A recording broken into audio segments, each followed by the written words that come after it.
Hai sahabat pembelajar, bertemu lagi dengan saya Husnul Khatimah di guruvirtual.id. Pada video sebelumnya, kita sudah membahas mengenai perangkat keras komputer. Kali ini kita akan lanjutkan pembahasan kita mengenai perangkat lunak komputer. Mari kita lihat video berikut ini. Baik sahabat pembelajar, kita lanjutkan lagi materi kita pada hari ini, sesi kali ini, yaitu tentang perangkat lunak komputer.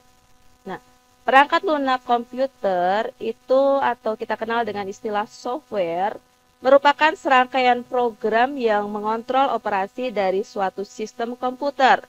Juga merupakan rangkaian prosedur dan dokumentasi program yang berfungsi untuk menyelesaikan masalah yang dikehendaki. Nah, fungsi utama dari software komputer diantaranya adalah 1. Melakukan aktivitas bersama-sama dengan hardware. Yang kedua, menyediakan segala sumber daya yang bisa digunakan pada sebuah komputer. Dan yang ketiga, ini bertindak sebagai perantara antara pengguna user dengan perangkat keras atau hardware untuk melakukan suatu aktivitas dengan suatu perintah program yang dilakukan di dalam software komputer. Selanjutnya, untuk software sendiri ini bisa dikelompokkan menjadi 4 bagian. Yang pertama, software sebagai sistem operasi atau operating system. Software ini berfungsi mengatur sistem kerja seluruh komputer seperti layaknya penerjemah antara hardware dan software. Kemudian, ada bahasa pemrograman. Bahasa pemrograman ini dimanfaatkan untuk membuat program sesuai dengan struktur dan metode yang dimiliki oleh bahasa pemrograman itu sendiri. Kemudian ada kelompok program utility. Nah, program utility ini berfungsi untuk membantu pengelola dan menyesuaikan perangkat keras komputer, sistem operasi atau perangkat lunak aplikasi dengan melakukan satu tugas atau serangkaian tugas. Kemudian kelompok yang keempat ini ada software aplikasi. Software aplikasi merupakan perangkat lunak yang siap digunakan yang nantinya akan digunakan untuk membantu melakukan pekerjaan. Selanjutnya, untuk operating system terdiri dari 2 bagian, yaitu control program dan user interface. Untuk control program itu tersimpan dalam ROM, read and write memory, yang disebut resident memory. Kemudian, di sini ada jenis sistem operasi, diantaranya ada Windows, Unix, Linux, Microsoft DOS, dan Mac OS. Masing-masing ini dapat didefinisikan. Untuk sistem operasi Windows, untuk sistem operasi Windows ini merupakan sistem operasi milik perusahaan Microsoft yang dikembangkan oleh William Bill Gates. Nah, di sini operating sistemnya merupakan operating sistem berbayar. OS ini berbasis GUI, Graphical User Interface, sehingga akan lebih mudah dioperasikan.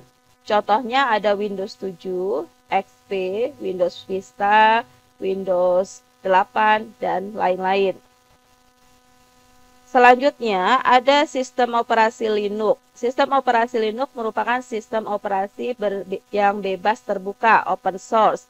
Sistem ini berlisensi GPL, GNU General Public Lisensi. Linux merupakan software public domain. Sistem Linux ini tersusun atas 3 komponen penting, yaitu kernel, perpustakaan sistem, dan utilitas sistem. Contoh dari Linux di sini ada Ubuntu, ada Fedora, dan lain-lain. Selanjutnya, sistem operasi Unix. Sistem operasi Unix merupakan sistem operasi yang dikembangkan oleh Laboratorium Bell, AT&T. Sistem operating ini dikembangkan dengan bahasa C. OS ini banyak digunakan di komputer superkomputer dan mainframe komputer. Kemampuan dari Unix adalah multi-user dan multitasking. Contoh dari Unix ada Darwish, IBM AIX, HPUX, dan masih banyak lagi yang lainnya. Selanjutnya ada sistem operasi DOS, DOS.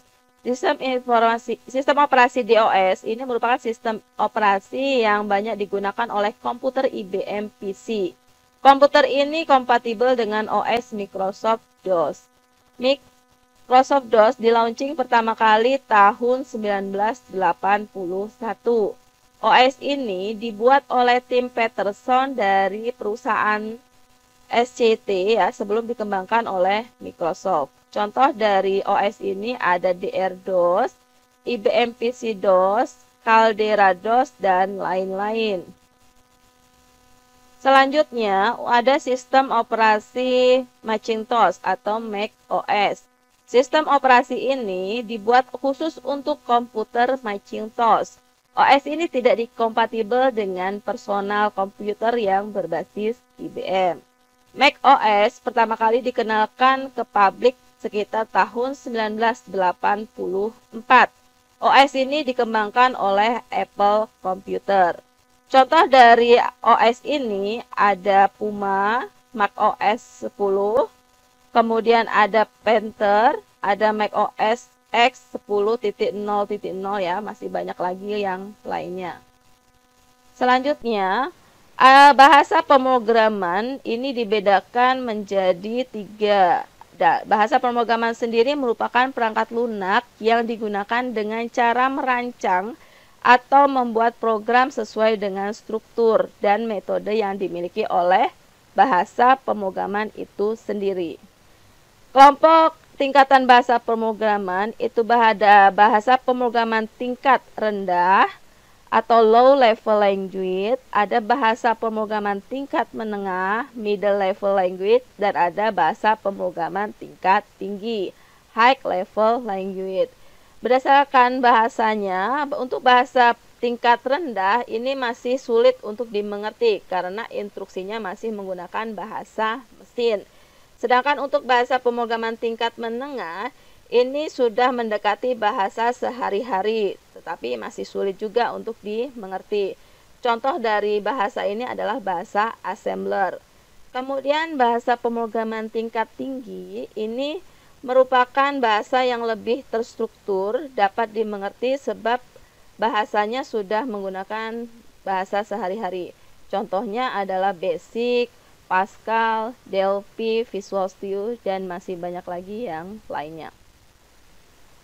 Dalam penerjemahan dari kode sumber ke dalam bahasa tingkat tinggi ke dalam instruksi mesin itu dilakukan dengan 2 macam cara.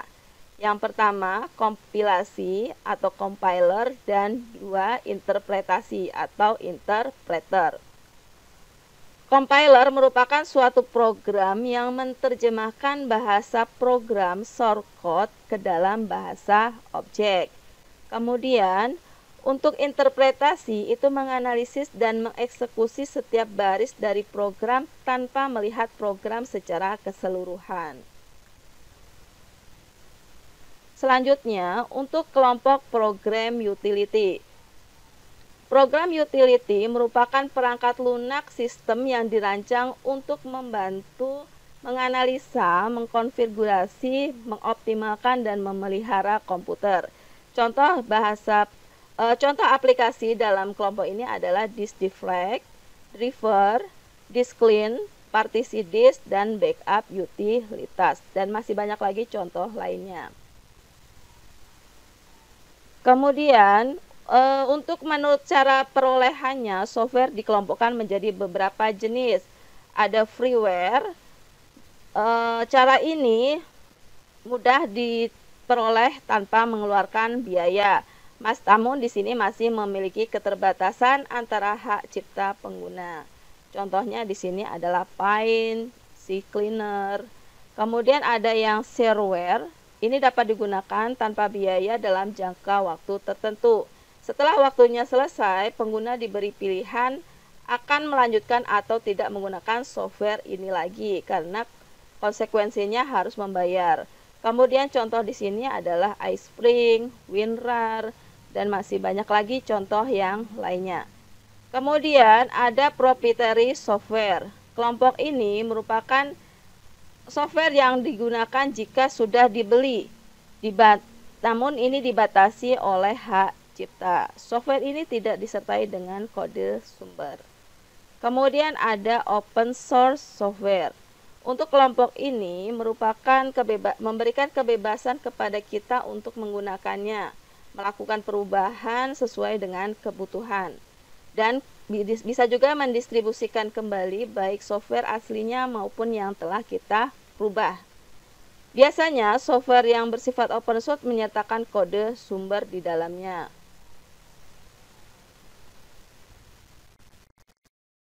Kemudian software aplikasi. Software aplikasi merupakan program yang dikembangkan oleh sendiri atau dibeli dari pemasok luar untuk memenuhi kebutuhan tertentu. Contoh dari software aplikasi di sini ada word processing, ada spreadsheet, ada database management system, grafik, multimedia, game, dan lain-lain. Nah, sahabat pembelajar, demikianlah tadi pembahasan mengenai perangkat lunak atau software.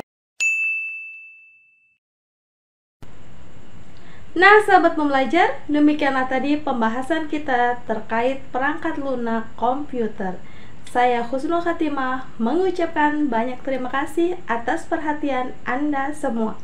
Salam semangat dari guruvirtual.id.